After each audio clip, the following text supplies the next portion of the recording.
नारायण नारायण। प्रिय मित्रों, इस दुनिया में हर व्यक्ति जीना चाहता है, लंबी उम्र जीना चाहता है, अमर होना चाहता है, परंतु वह अमर हो नहीं सकता क्योंकि ये प्रकृति का नियम है। और आप देखिए, यही तो प्रकृति का नियम है कि जो आया है उसको जाना है। और प्रकृति क्या करती है, सब कुछ अपने बैलेंस में रखती है। और जब जब मनुष्य ने प्रकृति के साथ खिलवाड़ किया तो आप देखिए कि प्रकृति क्या किया है, सब कुछ बिखेर दिया है। प्रकृति फिर संतुलन बना लेता है, ठीक है। लेकिन व्यक्ति जो है ये जानता है कि मेरी मृत्यु निश्चित है, फिर भी वो पापाचार में लगा रहता है, गलत आश्रम में लगा रहता है, हर जगह गलत काम ही करता रहता है। लेकिन वो सोचता है कि मैं तो अमर हूँ। एक घटना आपको बताऊं मैं कि एक राजा था और वो राजा अमर होना चाहता था। तो एक दूर के जंगल में पहाड़ के पास एक बाबा थे, वो तपस्या कर रहे थे। राजा को पता चला कि कोई बहुत बड़े साधु महात्मा हैं, बहुत चमत्कारिक महात्मा हैं। तो राजा उनके पास गया और उनसे प्रार्थना किया कि महाराज, मुझे अमर होना है, आप मुझे अमर होने का कुछ उपाय बताइए। तो जो महात्मा जी थे उन्होंने कहा ठीक है, आप अमर हो सकते हो, कोई दिक्कत नहीं है। यहाँ से दूर एक पहाड़ है, उस पहाड़ के पार जो है एक आपको सरोवर मिलेगा, आप उस सरोवर का पानी पियोगे तो आप अमर हो जाओगे। राजा को अच्छा लगा और वो जो है उस पहाड़ के पास चला गया। जब वहाँ गया तो सरोवर दिखाई दिया। तो उस सरोवर के पास जैसे ही राजा ने जल पीना चाहा तो उसको जो है अपने बगल में कराहने की आवाज़ आई। तो जल पीना छोड़ करके जल नहीं पिया और जाकर देखता है कि एक बहुत बुजुर्ग व्यक्ति वो करा रहा है। तो राजा ने पूछा उस व्यक्ति से कि भैया ये बताओ कि तुम्हें क्या दिक्कत परेशानी है और इस जगह तुम क्या कर रहे हो। तो उस बूढ़े व्यक्ति ने कहा कि मैं इस सरोवर का जल पी करके मैं अमर हो गया और आज मेरी अवस्था 500 साल की है, लेकिन मेरे बेटे मुझे घर से निकाल दिए, मेरे पोता पोती सब मुझसे दूर हो गए, मुझे कोई पूछने वाला नहीं है। मैं मर तो नहीं सकता क्योंकि मैं अमर हो गया हूँ, लेकिन जो शारीरिक कष्ट है ये मैं नहीं झेल पा रहा हूँ। अब मैं मरना चाहता हूँ क्योंकि ये मुझे कष्ट मैं नहीं झेल सकता। तो राजा को बात समझ में आई, उसको ये समझ में आया कि ये तो बात सही बोला है, भाई अमर तो हो गया, तो इसके साथ साथ हमें जो है यौवन अगर हमको मिल जाए तो सबसे बेस्ट है।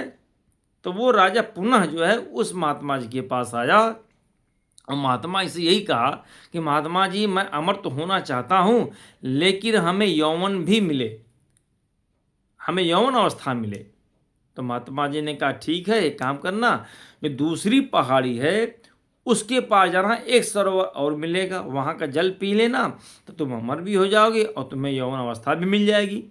तो राजा क्या किया, उस दूसरे वाली पहाड़ी के पास गया और जब नीचे उतर के जब गया, सरोवर था, सोचा मैं जल पी लूँ, तो देखता है कि 4 लोग हट्टे कट्टे जो है आपस में बहुत लड़ रहे हैं। तो राजा को बड़ा उत्सुकता हुआ, जाकर लोगों से पूछा भाई तुम लोग यहाँ पे क्या कर रहे हो, क्यों आपस में लड़ रहे हो। तो उसमें से एक व्यक्ति ने कहा कि हम लोग संपत्ति बंटवारा के लड़ रहे हैं। तो राजा ने पूछा क्यों।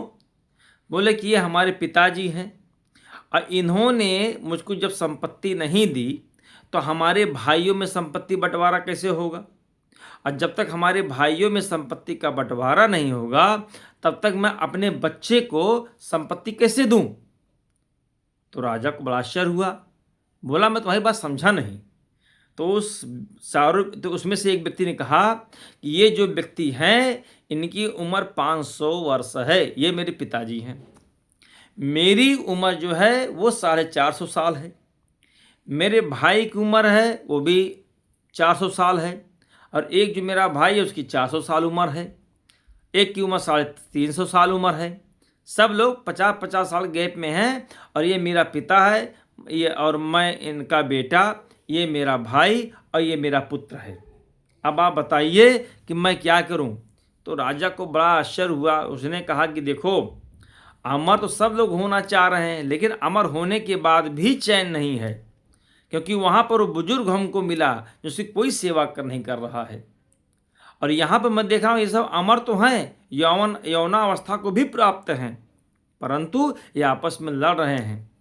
तो भैया ऐसा है कि हमको अब अमर नहीं होना है। और पुनः जाकर के वो राजा जाकर महात्मा जी के चरणों को साष्टांग प्रणाम किया और कहा, महाराज जी आपने मेरी आंखें खोल दी। तो प्यारे, ये प्रकृति का नियम है कि जो आया है उसको जाना ही जाना है।